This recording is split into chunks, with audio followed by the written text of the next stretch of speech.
വീണ വിജയൻ വീഴുന്നു. പാർട്ടി ഔദ്യോഗികമായി കൈവിട്ടുവെന്ന breaking news വരികയാണ്. കേരളം ക്ലിഫ് ഹൌസിൽ ഇരുന്ന് ഭരിച്ച ശക്തിയായ സ്ത്രീ സാന്നിധ്യമാണ് വീണ വിജയൻ. ഇടിക്ക് മാസപ്പടി കേസിൽ കൃത്യമായ തെളിവുകൾ. ഇതോടെ വീണയെ തള്ളി പിണറായിയെ രക്ഷിക്കാൻ CPM രംഗത്ത്. നനഞ്ഞ വീണ കുളിച്ചു തന്നെ കയറട്ടെ. കൂടുതൽ വീണയെ ന്യായീകരിക്കേണ്ട എന്ന നിലപാടും സഖാക്കന്മാർ എടുക്കുന്നു. എന്നാൽ മാസപ്പടി കേസിൽ സഖാവ് പിണറായി പ്രതിയെ അല്ല എന്ന വാദം നിരത്തി പാർട്ടി സെക്രട്ടറി. മാത്രമല്ല വീണ വിജയനെ തള്ളുകയും ചെയ്തു.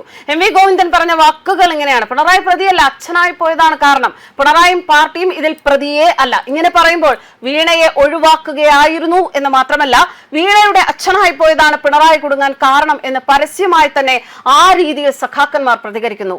ആ അർത്ഥത്തിൽ AKG സെന്ററിലെ വാർത്താ സമ്മേളനത്തിൽ MV ഗോവിന്ദൻ വ്യക്തമാക്കി. ഇവിടെ പറയുന്ന മറ്റൊരു കാര്യം ഇതുപോലെ തന്നെയാണ് ബിനീഷ് കോടിയേരിയും രാവിലെ മാധ്യമങ്ങളോട് പ്രതികരിച്ചത്. എന്തിനാണ് സഖാവിനെ തടഞ്ഞു വെക്കുന്നത് എന്നായിരുന്നു ബിനീഷ് കോടിയേരിയുടെ ചോദ്യം.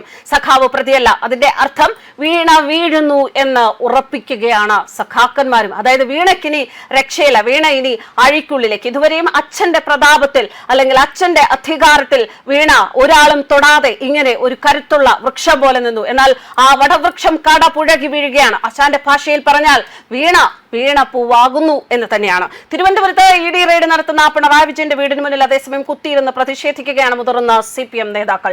ബേക്കറി ജംഗ്ഷനിലുള്ള വാടക വീടിന് മുന്നിലാണ് പ്രതിഷേധം.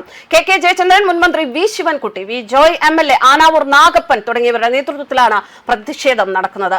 MV Jayarajan, P Jayarajan, KK Rajesh തുടങ്ങിയവരും പ്രതിഷേധത്തിൽ പങ്കെടുക്കുന്നുണ്ട്. പ്രധാനമന്ത്രി നരേന്ദ്രമോദിക്കും മുഖ്യമന്ത്രി VD സതീശനുമെതിരെയാണ് മുദ്രാവാക്യം വിളിക്കുന്നത്. മോദി, മേനോൻ, VD, ED വേട്ട, CPM-നോട് വേണ്ട എന്നെഴുതിയ ബാനർ പ്രവർത്തകർ ഉയർത്തിപ്പിടിച്ചിട്ടുണ്ട്.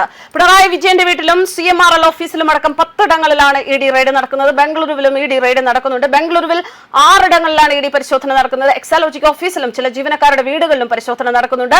തിരുവനന്തപുരത്തെ വാടക വീട്ടിൽ പിണറായി വിജയൻ ഉള്ളപ്പോഴാണ് ED എത്തിയത്. കണ്ണൂരിലെ വീട്ടിലും എൻഫോഴ്സ്മെന്റ് ഡയറക്ടറേറ്റ് പരിശോധന നടത്തുന്നുണ്ട്.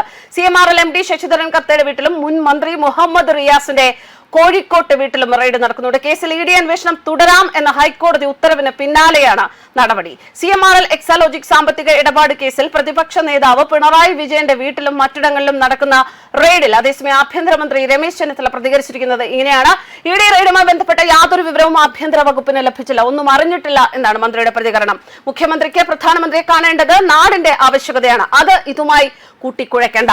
ED പോലീസ് സഹായം തേടിയിട്ടില്ല. CPIM ഇപ്പോൾ പറയുന്നത് അവരുടെ സ്ഥിരം പല്ലവിയാണ്. കോൺഗ്രസ് എന്താണ് എന്ന് CPM എന്താണ് എന്ന് BJP എന്താണ് എന്ന് എല്ലാവർക്കും അറിയാം. അത്തരം പ്രചാരണങ്ങൾ കടന്ന കൈ. കൂട്ടുകെട്ടിൽ ആയിരുന്നവർക്ക് ഇപ്പോൾ എന്താണ് സംഭവിച്ചത്? ഞാൻ എന്റെ കാര്യം നേരത്തെ വിശദീകരിച്ചതാണ്. ഏത് അന്വേഷണത്തിനും താൻ എതിരല്ല.